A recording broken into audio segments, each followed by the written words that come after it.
Hey everyone, it's Robin the Copy Bitch. This is Stewie, my sidekick slaw. And today we are going to look at some email copywriting examples, re-engagement campaigns specifically. So now I'm going to turn it over to myself on Zoom so you can see my screen. Well, hello, and we are back. Hopefully you can see my screen, and now we are going to get to it. We're talking about email copywriting examples, re-engagement email campaigns. And this is kind of hot off the presses. This started to come in a few weeks ago. I'm recording this in August of 2023. You can see August 2023 here. So one of the many publications I subscribe to is Entrepreneur. And as you can see, 3 weeks ago, I started to get these Your Action Needed from Entrepreneur. So first of all, let's back up and talk about what a re-engagement email campaign is and why you would need one. It's exactly as it sounds like. When you are sending a lot of emails on behalf of your business, the people receiving them don't always open them, especially if it's a marketing email or even a publication that has articles. We're just inundated as people with emails. We don't read everything, or at least most of us don't, and we might glance at subject lines, and occasionally we'll click in if there's something that catches our attention, but we just have so much vying for our attention. So a good practice, whether you are a publication or a business, is to occasionally reach out to people on your list who've gone quiet, meaning they haven't opened your emails or engaged with your content in a certain amount of time. Now, for some publications, that might be 6 months, it might be 3 months, it might be a year. That differs depending on the industry and your list. So that's something you can discuss with your marketing writer, like someone like me, or your marketing team in general. But it's always a good practice to eventually reach out to the people who've gone quiet, who don't open the email, because it just makes for a healthier list. It's good in terms of email deliverability. So there are lots of good reasons to do it. And what we do is we try to re-engage the people who've gone cold by sending what's known as a re-engagement email campaign. So usually with these campaigns, the subject lines need to be super, super clear because you want to grab people's attention. So making it urgent, making it sound important. This is not the place to necessarily be cute or coy, although there can be instances when that works, but clear, direct, I feel, is always a good practice, especially for that first email. Now, usually with re-engagement email campaigns, you will likely be sending a series of emails to try to get people re-engaged. Now, I feel Entrepreneur has gone a little overboard. As you can see, I got a Your Action Needed email on August 12th, and then I have, look at how many of these I've received in the last few weeks. So this feels a little overboard. They really, really, really want me to take action. So depending on your client, you'll have to decide what the right cadence is. But for me, I feel this is a little overboard, but especially since they don't change up the subject line. So here you have it. Subject line, we've talked about this, Your Action Needed. So that got my attention. Entrepreneur, I'm familiar with them. I do sometimes click in. I haven't in a while because, hey, I've been busy like so many other people. This right here is the preview line. So if you follow my videos, I've talked about preview lines. This little snippet of text also needs to be engaging as well, or should be informative. Depends on what your goal is. But for re-engagement campaign, I think this works well for them. You have 2 weeks left to reactivate your newsletter subscription. Okay, fine. So it's telling me my actions needed, had 2 weeks left to reactivate my subscription. And I'm assuming that if I don't do it within 2 weeks, they're going to remove me from the list, which is fine. And now if I'm just a regular consumer, I'm deciding, yeah, I don't really want to reactivate. I might just let it lapse. Or if I actually want to stay on the list, I will click in, reactivate, and then hopefully start engaging with the content because I've been reminded that they're there. That's the whole purpose behind it. It's not rocket science. It's pretty straightforward. So I haven't taken any action here because I wanted to do this on camera so that you could see what this process is like, because as a freelance copywriter, and if you're doing lots of email marketing, this is a sort of campaign that you could very well be writing for your clients. And if you are working with a small business, you're going to want to educate them about the importance of doing this occasional email re-engagement campaign with the list. So it's good to, this is why I recommend for copywriters to just subscribe to so many things. Even if you have to set up like a dummy email address and you just use that to subscribe to all the different types of businesses and email newsletters and publications, so you can see how other businesses do their email marketing, and you can study and you can critique subject lines, or you could even go through the exercise of rewriting subject lines and what you would do differently in the body copy. So it's a great exercise to do it. Okay, so let's actually click in and see what happens when I reactivate my campaign. So first of all, you can see I've received several, more than several notices about this.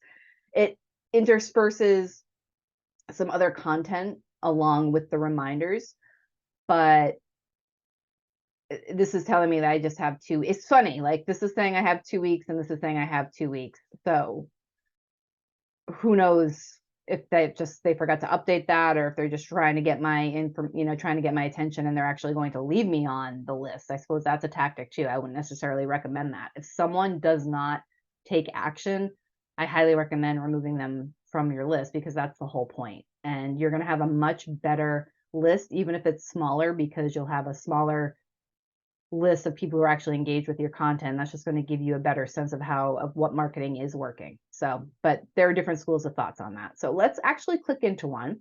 This one actually is a different subject line than all these: your action needed, your action needed, your action needed. This one says, hopefully you can see it, stay on the Entrepreneur Daily List and redeem a special gift. So let's click in and see what happens. So download pictures. Let me zoom in a little bit. Well, maybe I don't need to zoom in. Maybe you can see this, especially if I go like this.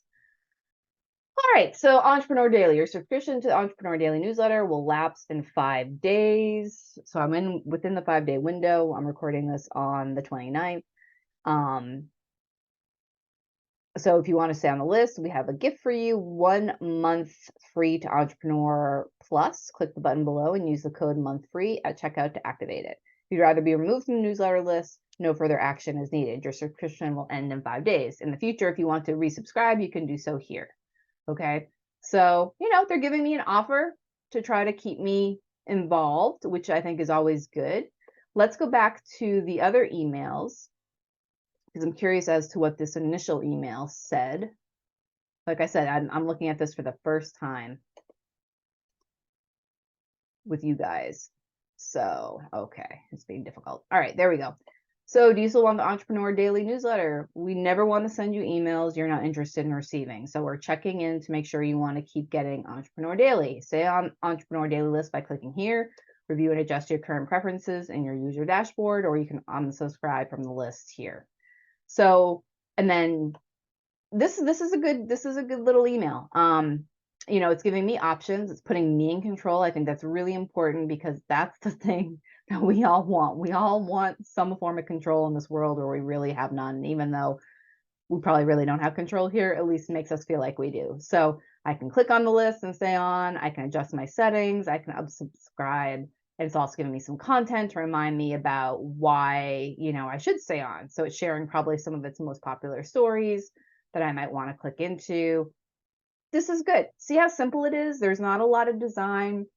There's no design really. It's just simple text, friendly, gives me the options, gives me more things to click into. So let's keep me on the list. I just want to see what's going to happen when I say keep me on the list, so you guys can see.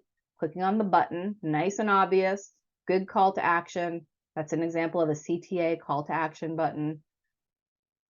And there we go.